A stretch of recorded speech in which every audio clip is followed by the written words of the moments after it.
नई दिल्ली में मुख्यमंत्री धामी ने किया उत्तराखंड निवास का लोकार्पण। सीएम धामी ने कहा कि ये राज्य की संस्कृति, लोक कला और वास्तुकला का समावेश, साथ ही राष्ट्रीय राजधानी में प्रदेश की गरिमा का प्रतीक श्री अन्न और जैविक उत्पादों के लिए रहेगा खास काउंटर।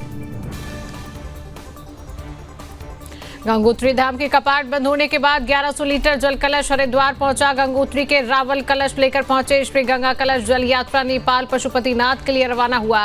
पूरे साल इसी जल से होगा भगवान पशुपतिनाथ का अभिषेक। अल्मोड़ा बस हादसे के शोक में धामी सरकार का बड़ा निर्णय। राज्य स्थापना दिवस पर होने वाले सांस्कृतिक कार्यक्रम किए निरस्त। सीएम धामी ने उच्च स्तरीय बैठक में लिया निर्णय। प्रदेश में अब 8 नवंबर को मनाया जाएगा सेवा दिवस। मुख्यमंत्री धामी के साथ धक्का मुक्की से हरिद्वार में संतों में नाराजगी। महंत रविंद्रपुरी महाराज ने कहा, हादसे में सीएम धामी की कोई गलती नहीं, उनका स्वभाव सभी के लिए एक समान। अल्मोड़ा में लोगों ने सीएम धामी के साथ की धक्का मुक्की। पुलिस मुख्यालय देहरादून में डीजीपी अवनव कुमार ने ली बैठक। प्रदेश में हो रहे अपराधों की हुई 10 नवंबर से शुरू होगा पुलिस का चेकिंग अभियान। सड़क दुर्घटनाओं को रोकने के लिए ओवरलोड, डग्गामार और ड्रिंक एंड ड्राइव केसों पर होगी सख्त कार्रवाई। देहरादून में कृषि मंत्री ने ली राज्य जैविक उत्पाद परिषद की 25वीं बैठक। जैविक कृषि के विकास से जुड़े प्रस्ताव पेश किए गए। 67 नए पदों को सृजन के प्रस्ताव को दी गई स्वीकृति। कृषि मंत्री ने स्टॉलों पर उत्पादों का लिया जायजा।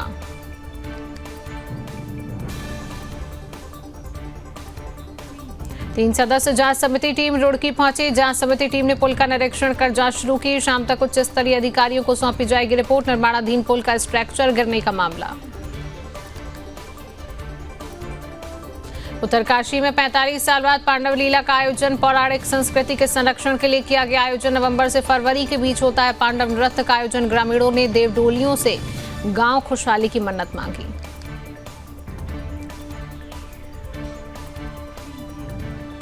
मारचूला सड़क हादसे की फोटो पर की गई घटिया हरकत। दुर्घटना की फोटो को गाने के साथ किया वायरल। जिहादी आमिर ने की पोस्ट। सांप्रदायिक सौहार्द बिगाड़ने वाला आरोपी गिरफ्तार। वरिष्ठ पुलिस अधीक्षक ने दिए कड़ी कार्रवाई के निर्देश।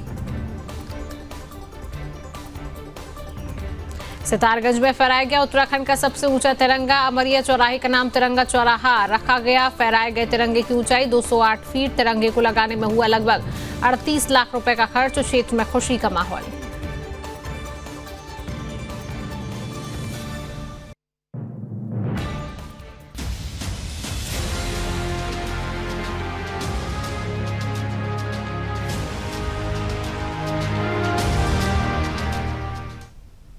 नमस्कार, बहुत स्वागत है आप सभी का अपना उत्तराखंड में और मैं हूं आपके साथ शिवांगी जैन। बुलेटिन की शुरुआत करेंगे बड़ी खबर के साथ। उत्तराखंड अतिथि गृह उत्तराखंड निवास का लोकार्पण किया गया है। नई दिल्ली में मुख्यमंत्री पुष्कर सिंह धामी ने लोकार्पण किया। राज्य की संस्कृति, लोक कला, वास्तुकला का समावेश इसमें है।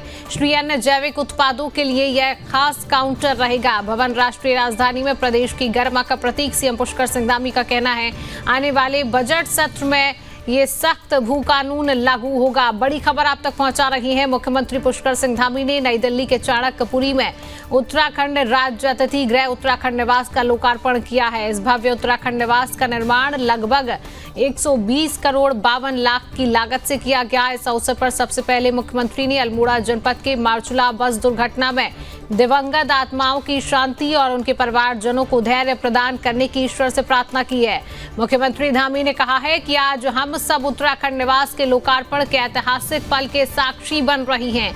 उत्तराखंड निवास में राज्य की संस्कृति, लोक कला और वास्तुकला का समावेश किया गया है। तो लगातार बड़ी खबर जहां पर सीएम पुष्कर सिंह धामी ने कहा है कि यह भवन राष्ट्रीय राजधानी में हमारे प्रदेश की गरिमा का प्रतीक बनेगा और उत्तराखंड निवास में हमारे पारंपरिक व्यंजनों, श्री अन्न उत्पादों और जैविक उत्पादों की बिक्री के लिए भी विशेष काउंटर की व्यवस्था की जाए। बड़ी खबर लगातार आप तक पहुंचा रही है।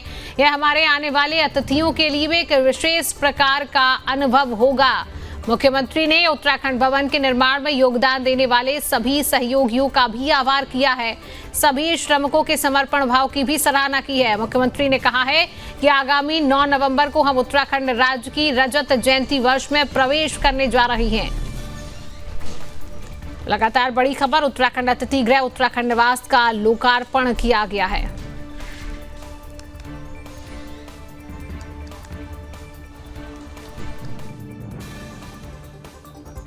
कला, वास्तु कला का इसमें समावेश है।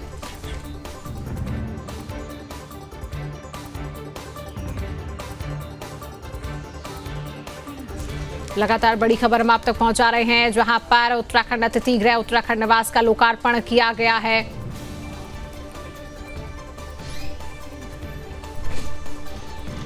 जहां पर सीएम पुष्कर सिंह धामी ने कहा है कि उत्तराखंड भवन का लोकार्पण यहां पर किया गया और हमारे संकल्प को मजबूती ये प्रदान करेगा और राज्य को आगे बढ़ाने में हम सबको प्रेरित करेगा। प्रदेश में धर्मांतरण, लव जिहाद और थूक जिहाद जैसी घटिया मानसिकता के खिलाफ भी कड़ा रुख अपनाते हुए सख्त कार्रवाई की जा रही है।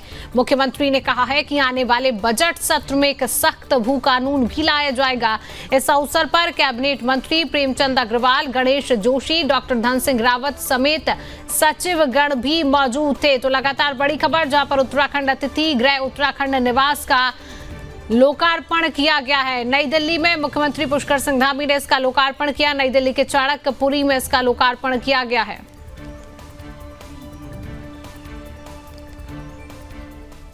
गंगोत्री धाम के कपाट बंद होने के बाद गंगोत्री के 1100 लीटर का जल का कलश एक दिन पूर्व धर्मनगरी हरिद्वार पहुंचाया गया है। गंगोत्री धाम के रावल शिवप्रकाश महाराज जल कलश को लेकर निरंजनी अखाड़े में मां मनसा देवी चरण पादुका मंदिर पहुंचे, जहां उनका स्वागत निरंजनी अखाड़े के सचिव और मां मनसा देवी मंदिर ट्रस्ट के अध्यक्ष रविंद्र पुरी ने किया है। जिसके बाद ये जल कलश पशुपतिनाथ नेपाल के लिए रवाना हो गया है। अखिल भारतीय अखाड़ा परिषद के अध्यक्ष स्वामी रविंद्रपुरी महाराज ने गंगोत्री धाम के जल कलश को अपने सिर माथे पर धारण कर गंगा मैया के जयकारे लगाए हैं और पूरी आस्था और श्रद्धा के साथ रात्रि विश्राम किया। इसके बाद इस कलश को रथ में चढ़ाया गया, जिसके बाद यह कलश यात्रा पूरे विधि विधान के साथ नेपाल के काठमांडू के पशुपतिनाथ मंदिर के लिए रवाना हुई है, जहां पूरे साल इसी जल से भगवान पशुपतिनाथ का अभिषेक किया जाएगा।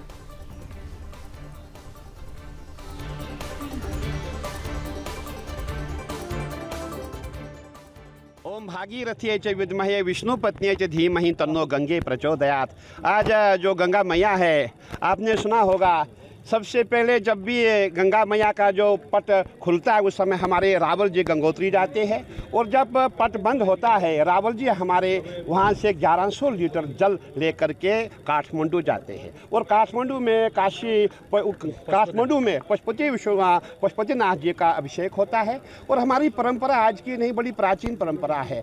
जब से गंगा जी का यहाँ आगमन हुआ तभी की परंपरा है, क्योंकि गंगा जी जब यहाँ से गई थी, हमारा जो नेपाल है, भारत है, पहले ये एक ही था और आज हमारे रावल जी का पूरा प्रयास है, हम जितने भी हिंदुस्तानी है, भारतीय है, जितने हम नेपाल के वासी है, मूल वासी है, हम सब एक हो जाएं। और ये यात्रा जो है सनातन की यात्रा है, ये यात्रा जो एकता की यात्रा है और ये जो यात्रा हमारी है, हम यही कहना चाहेंगे कि नेपाल और भारत एक हो जाए। इसके लिए हम पूज्य रावल जी का बहुत बहुत धन्यवाद करते हैं। वो सनातन के लिए बहुत बड़ा कार्य कर रहे हैं। आज यहाँ से ये यात्रा प्रस्थान करेगी मुरादाबाद, मुरादाबाद से लखनऊ, लखनऊ से फिर नारायण घाट होते हुए काठमांडू जाएगी और भगवान पशुपतिनाथ का अभिषेक किया जाएगा, जिससे सनातन धर्मावलंबियों के साथ साथ संपूर्ण विश्व में रहने वाले लोगों के लिए मंगल कामना की जाएगी, विश्व बंधुत्व के संदेश दिया जाएगा और सनातन सब जगह हो और सबके लिए प्रेम और करुणा का वर्षाव, इसके लिए भगवान से प्रार्थना किया जाए। देखिए, हमारी युगों सनातनी परंपरा चली आ रही है कि महालक्ष्मी पूजा के दिन गंगा जी का दिव्य कलश भरा जाता है, जिसका प्रथम पड़ाव उत्तरकाशी में होता है। दूसरे पड़ाव में कल शाम को हम यहाँ पर पहुँचे, जहाँ पर अखिल अखाड़ा परिषद के हमारे परमाध्यक्ष महंत रविंद्रपुरी जी महाराज द्वारा भगवती गंगा जी का भव्य स्वागत किया गया। और इस यात्रा के जो मेन स्तंभ भी हैं वो हमारे महाराज श्री हैं, क्योंकि ये परंपरा किन्हीं कारणों से बीच में बाधित हो गई थी। विगत ये 24वां वर्ष की यात्रा है जो निरंतर महाराज श्री के सानिध्य से सब संतों के संरक्षण में यथावत चली आ रही है। और आज भगवती गंगा जी का महाराज श्री ने स्वयं सांग और पांग विधि से पूजन करके और आगे के मुरादाबाद के लिए इस यात्रा को महाराज श्री के सानिध्य में प्रस्थान कर रही है। अल्मोड़ा में मुख्यमंत्री पुष्कर सिंह धामी के साथ धक्का मुक्की का धर्मनगरी हरिद्वार में संतों ने कड़ा विरोध किया है। अखिल भारतीय परिषद अखाड़ा परिषद के अध्यक्ष रविंद्रपुरी महाराज ने कहा है कि मुख्यमंत्री धामी मिलनसार व्यक्ति हैं, उनका स्वभाव सभी के लिए एक समान है। जिस तरह से अल्मोड़ा में मुख्यमंत्री धामी के साथ लोगों ने धक्का मुक्की की, उसकी वह घोर निंदा करते हैं। उन्होंने यह भी कहा है कि अल्मोड़ा सड़क दुर्घटना में जिन लोगों की मृत्यु हुई है, उनके प्रति वह संवेदना व्यक्त करते हैं, लेकिन इसमें मुख्यमंत्री धामी की कोई गलती नहीं है। यह गलती ड्राइवर की है, जिसके कारण यह हादसा हुआ। आगे उन्होंने कहा है कि लोगों को अपनी बात रखने का पूरा हक है, इसलिए मुख्यमंत्री धामी लोगों से बातचीत करके उनके बीच पहुंचे थे, लेकिन उनके साथ इस तरह की घटना नहीं होनी चाहिए थी।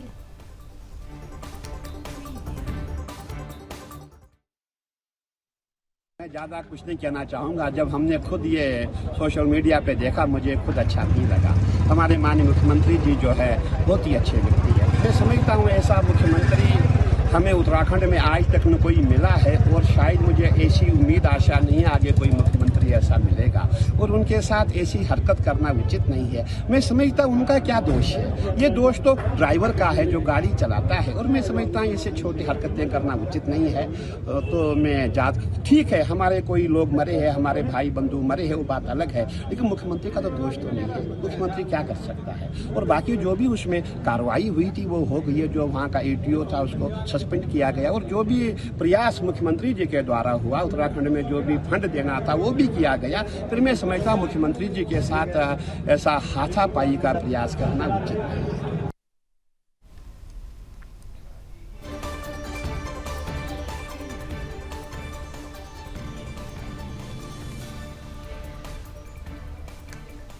मसूरी के गनहिल के बीच पहाड़ी पर रोपवे में कुछ लोगों के फंसे होने की सूचना मिली है। इस पर NDRF, SDRF, ITBP, fire service और मसूरी पुलिस के साथ उपजिला अस्पताल के डॉक्टरों और स्टाफ की टीम मौके पर पहुंची और तुरंत रेस्क्यू ऑपरेशन शुरू किया है।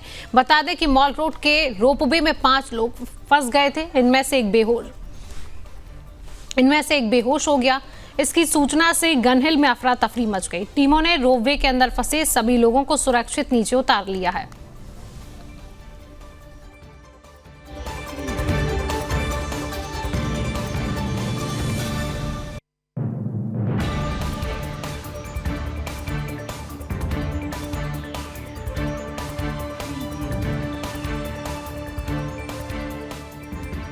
बेहोश व्यक्ति को प्राथमिक उपचार के बाद एम्बुलेंस की मदद से उपजिला अस्पताल भेजा गया। आपको बता दें कि देश के कई राज्यों में हुए रोपवे में हादसे को देखते हुए देश में संचालित सभी रोपवे परियोजनाओं के लिए राष्ट्रीय आपदा प्रबंधन प्राधिकरण अर्धवार्षिक संयुक्त अभ्यास का आयोजन कर रहा है। टीम रेस्क्यू उपकरणों की मदद से रोपवे तक पहुंची है और लोगों को सुरक्षित निकालने का काम भी किया गया है। इसी के चलते गनहिल में रेस्क्यू टीमों ने ट्रेनिंग के दौरान सिखाए गए तकनीकों को अपनाते हुए रोपवे में फंसे 5 लोगों को सुरक्षित तरीके से उतारा है। आप देख रहे हैं अभी मॉक एक्सरसाइज का आयोजन किया गया था, जिसमें विभिन्न जो है NDRF, SDRF, ITBP, fire, police और प्रशासन के अन्य जो विभाग है इसमें शामिल रहे। और परेशानियां आप भी वहाँ पर मौजूद थे, किस तरीके से जो रस्सा वहाँ पर जो है रोप का इस्तेमाल किया गया, कैसे वहाँ पे जो है लैडर वगैरह जो है हमारे इम्प्रोवाइज उसका इस्तेमाल किया गया। और इसमें मेन चीज़ ये है कि इसमें आपने देखा होगा जो भी रोप का इस्तेमाल वही कर सकता है जो उसके बारे में काफ़ी दक्ष हो या बिल्कुल वेल ट्रेनिंग प्राप्त किया गया है। इसमें कम से कम हमें 1.5 से 2 घंटे का समय लगा, और जिसमें हमारे द्वारा जो है 5 से 6 विक्टिम्स को जो है निकाला गया।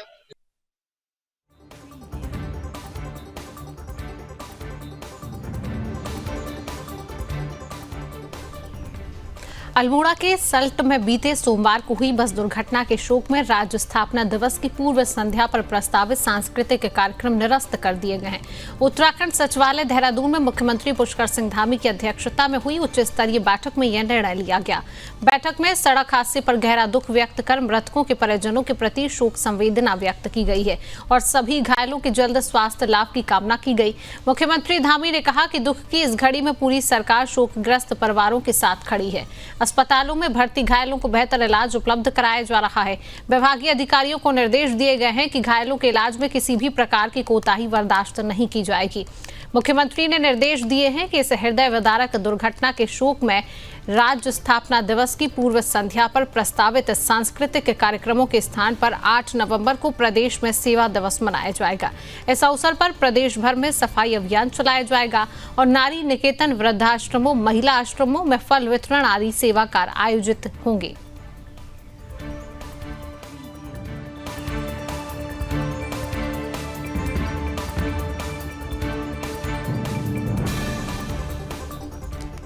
पुलिस मुख्यालय देहरादून में डीजीपी अवनव कुमार की अध्यक्षता में बैठक हुई है। बैठक में प्रदेश में हो रही अपराधों की समीक्षा की गई और ये निर्णय लिया गया कि राज्य में 10 नवंबर से पुलिस ओवरलोड, डग्गामार, शराब पीकर वाहन चलाने वालों के खिलाफ व्यापक स्तर पर चेकिंग अभियान शुरू करेगी। इसके साथ ही अल्मोड़ा के सल्ट में हुए बस हादसे के बाद पहाड़ी मार्गों पर यातायात प्रबंधन का मुद्दा भी उठा है। डीजीपी ने कहा है कि ओवरलोडिंग के कारण होने वाली सड़क दुर्घटना को रोकने के लिए वाहन मालिक, ड्राइवर, कंडक्टर के खिलाफ अनिवार्य रूप से मुकदमा दर्ज किया जाए। प्रदेश में पिछले 10 वर्षों में ओवरलोडिंग के कारण हुई सड़क दुर्घटना के हॉटस्पॉट वाले जगहों को चिन्हित कर विशेष signage board, glowing board, crash barrier लगाने के निर्देश दिए गए हैं। देहरादून उत्तराखंड पुलिस मुख्यालय डीजीपी ने इसको लेकर एक बैठक ली है।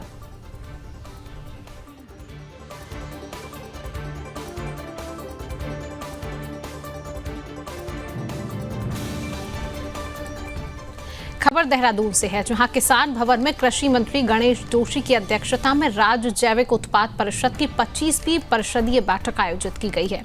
इस बैठक में जैविक कृषि के विकास और कार्मिकों से संबंधित कई प्रस्ताव प्रस्तुत किए गए।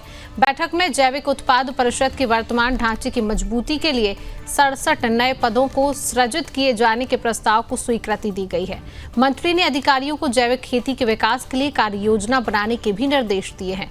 वहीं बैठक से पहले कृषि मंत्री ने किसान भवन में लगी प्रदर्शनी के स्टॉलों पर उत्पादों का भी जायजा लिया।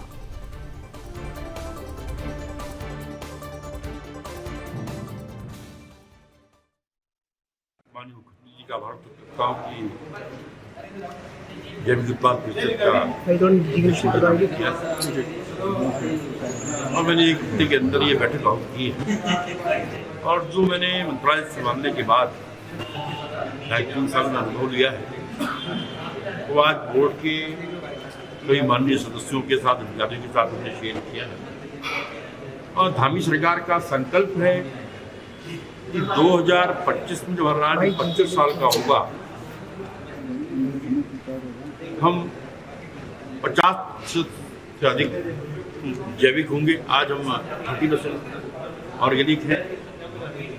हमने संकल्प किया है कि हमारे कम से कम 95 ब्लॉक की 46 बैंकों को हम ऑर्गेनिक करेंगे। आज हमारा एक जिला ऑर्गेनिक है रुद्रप्रयाग, हम 5 जिलों को ऑर्गेनिक करेंगे, क्योंकि आज ऑर्गेनिक खेती में इतना फायदा है कि जो चीज़ उदाहरण के लिए जो चावल 100 रुपये किलो बिकता है, अगर वो ऑर्गेनिक जाता है तो उसका दाम 250-300 रुपये हो जाता है।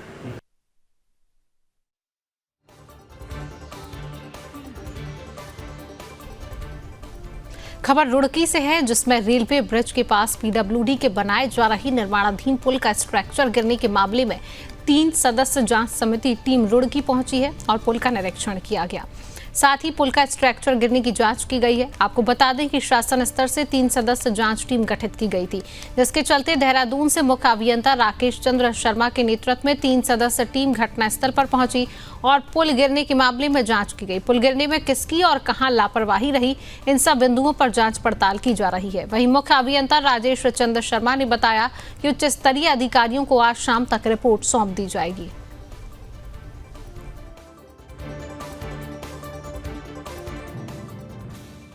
ऐसा हुआ 31 तारीख को ये एक घटना घटी थी और शासन ने इसको बड़ा गंभीरतापूर्वक लिया। छुट्टी के दिन एक त्रिस्तरीय समिति का गठन किया गया था और वो आज समिति यहाँ पर आई है। हमने आज साइट पे भी देख लिया है। अभी हम अपने जो डॉक्यूमेंट्स हैं, कॉन्ट्रैक्ट डॉक्यूमेंट्स हैं, वो सब देख रहे हैं। इसके बाद जो हमारी फाइंडिंग्स होगी वो हम अपने प्रमुख अभियंता महोदय को उपलब्ध कर देंगे। हाँ, एक देखा वो तो ब्रिज तो गिरा ही है। एक उसका बॉटम कॉर्ड जो था, उसके वेटी कॉलम्स थे वो गिर गए हैं। अब उसके कॉजेज़ क्या हैं, उसके सारा वो परीक्षण किया जाएगा। अभी देखिए, मैंने बताया बहुत अर्ली है, अभी तो हम अपने निकालेंगे, फाइंडिंग्स देंगे। फाइंडिंग्स को भी हम अपने एएनसी महोदय को, जिनके आदेश पे ये समिति गठित हुई, उनको देंगे इसको। उम्मीद करता हूँ मैं आज शाम तक या कल सुबह तक हम ये एएनसी ऑफिस में जमा कर देंगे।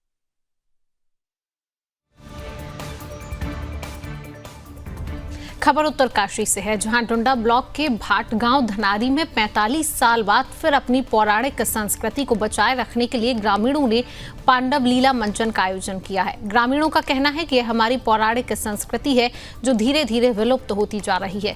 यही कारण है कि 45 साल बाद गाँव के बुजुर्गों इस पौराणिक संस्कृति और रीति रिवाज को जीवित रखने के लिए 45 साल बाद फिर से गाँव में पांडव लीला का आयोजन किया गया है। आपको बता दें कि ये पांडव लीला हिंदू महाकाव्य महाभारत की कहानियों का एक अनुष्ठानिक अभिनव है। यह उत्तराखंड के गढ़वाल क्षेत्र में किया जाने वाला एक पारंपरिक लोक नृत्य है। इसे पांडव नृत्य भी कहा जाता है। पांडव लीला में गांव के लोग महाभारत के 5 नायकों की भूमिका निभाते हैं और लोकवाद्य यंत्रों के साथ नृत्य करते हैं। यह नृत्य नवंबर से फरवरी के बीच आयोजित किया जाता है। खास बात यह है कि पांडव पात्रों पर देवता अवतरित होने के बाद पसवा अग्निकुंड में गर्म लोह की सबलों को जीव से चढ़ाते हैं। इसी क्रम में धनारी पट्टी के भाट गांव में 5 दिवसीय पांडव नृत्य का आयोजन किया गया है। इस दौरान ग्रामीणों ने देवडोलियों और पांडव पशुओं से गांव व क्षेत्र की खुशहाली की मन्नतें मांगी हैं और अखंड दीपक जलाकर पांडव पशुओं को अवतरित किया गया। दूसरे दिन ग्रामीणों ने आराध्य देवडोलियों और पांडव पशुओं के साथ भागीरथी गंगा घाट पहुंचकर मां गंगा की खास पूजा अर्चना की। इसके बाद पांडव पशुओं ने मंदिर परिसर में नृत्य कर ग्रामीणों को आशीर्वाद दिया। भाट बताया कि गांव में 45 साल बाद पांडव किया गया है। 5 दिनों तक चले इस आयोजन से गांव में एकता का परिचय देखने को मिलता है। साथ ही पांडव नृत्य को देखने के लिए दूर दराज गांव से ग्रामीण पहुंचते हैं।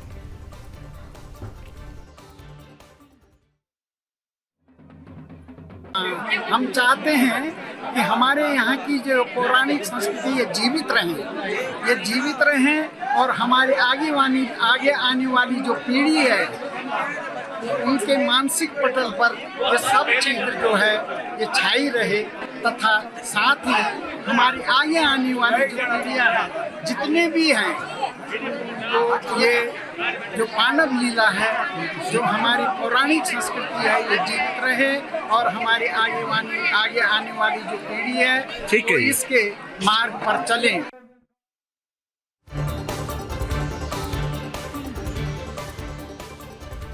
खबर ऊधम सिंह नगर से है, जहां रुद्रपुर में एक रसूखदार व्यवसायी की पत्नी को दीपावली पर लाइसेंसी पिस्टल से हवा फायरिंग करना महंगा पड़ गया। सोशल मीडिया पर अपलोड की गई फायरिंग की वीडियो का संज्ञान लेकर पुलिस ने व्यवसायी की पत्नी के खिलाफ केस दर्ज कर पिस्टल का लाइसेंस निरस्त करने की कार्रवाई शुरू कर दी है। पुलिस के अनुसार बीते दिनों शहर के प्रतिष्ठित व्यवसायी गुरु मां एंटरप्राइजेस के स्वामी अभिमन्यु ढींगरा की पत्नी आंचल ढींगरा का पिस्टल से हवा में फायरिंग करने का वीडियो सोशल मीडिया इंस्टाग्राम पर वायरल हो रहा है। रुद्रपुर कोतवाली पुलिस ने सोशल मीडिया पर वायरल वीडियो का संज्ञान लेते हुए जांच की तो पता चला कि 31 अक्टूबर दीपावली की रात को आंचल ढींगरा ने लाइसेंसी पिस्टल से गदरपुर थाना क्षेत्र के करतारपुर फार्म हाउस पर हवा में फायरिंग की थी। कोतवाल मनोज रतूड़ी की ओर से आंचल ढींगरा के खिलाफ धारा आर्म्स एक्ट के तहत केस दर्ज किया गया है। रुद्रपुर के प्रभारी सीओ बहादुर सिंह चौहान ने बताया कि इस मामले में मुकदमा दर्ज किया गया और लाइसेंस निरस्तीकरण की कार्रवाई की जा रही है।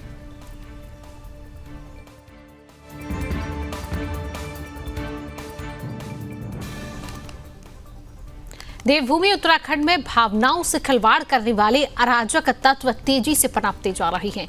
यहां फोटो के साथ गाना एडिट कर सांप्रदायिक सौहार्द बिगाड़ने वाले आरोपी को पौड़ी पुलिस ने गिरफ्तार किया है। बीते सोमवार को जनपद अल्मोड़ा के मारचूला में हुए दुखद सड़क दुर्घटना की फोटो को एक गाने के साथ सोशल साइट पर वायरल किया गया, जिस पर वरिष्ठ पुलिस अधीक्षक पौड़ी लोकेश्वर सिंह ने संज्ञान लेते हुए व्यक्ति के खिलाफ कड़ी कार्रवाई करने के निर्देश दिए हैं। जिसके क्रम में थाना थलीसैंण पुलिस की जांच की तो पोस्ट जिहादी मोहम्मद आमिर नाम की फेसबुक आईडी से पोस्ट की गई थी, क्योंकि इस पोस्ट से लोगों में असंतोष व्याप्त था और सांप्रदायिक सौहार्द के बिगड़ने की भी काफी ज्यादा संभावना थी। जिस कारण थाना थलीसैंण पर तुरंत जिहादी के खिलाफ BNS के तहत मुकदमा पंजीकृत किया गया। साक्ष्य संकलन और अन्य वैधानिक कार्रवाई करने के फलस्वरूप बीते मंगलवार को मोहम्मद आमिर को गिरफ्तार कर न्यायालय के सामने पेश कर जरूरी वैधानिक कार्रवाई की जा रही है।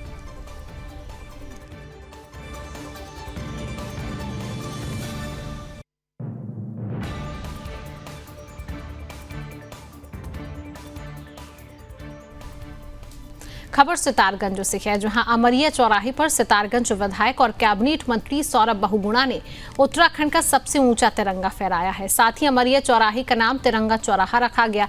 वहीं तिरंगा फहराने के दौरान राष्ट्रगान गाया गया है। इस मौके में भारी संख्या में क्षेत्रवासी मौजूद रहे। मिली जानकारी के अनुसार सितारगंज के अमरिया चौराहे पर फहराए गए तिरंगे की ऊंचाई 208 फीट बताई जा रही है। वहीं तिरंगे को लगाने में लगभग 38 लाख रुपए का खर्च आया है। बता दें कि तिरंगा सितारगंज से पहले रुद्रपुर में फहराया गया था, लेकिन अब सितारगंज में उत्तराखंड का सबसे ऊंचा तिरंगा फहराया गया है। वहीं तिरंगा फहराने के बाद क्षेत्र में खुशी का माहौल देखा गया है। तिरंगा फहराने के दौरान काफी भारी संख्या में आतिशबाजी की गई।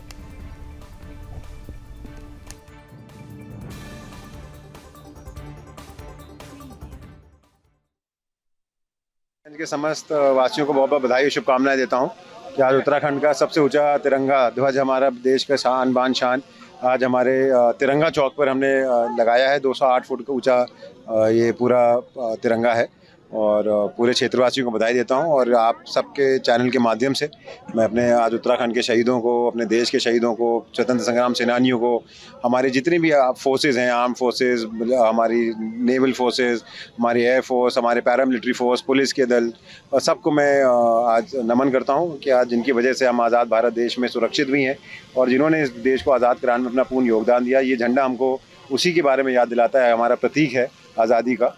और पूरा समस्त क्षेत्रवासियों को बहुत बहुत बधाई देता हूं।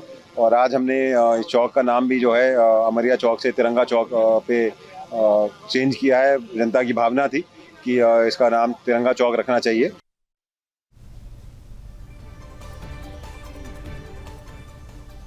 फिलहाल के लिए इस खास बुलेटिन में इतना ही। देश और दुनिया की तमाम खबरों को जानने के लिए आप देखते रहिए सुदर्शन न्यूज। जय हिंद।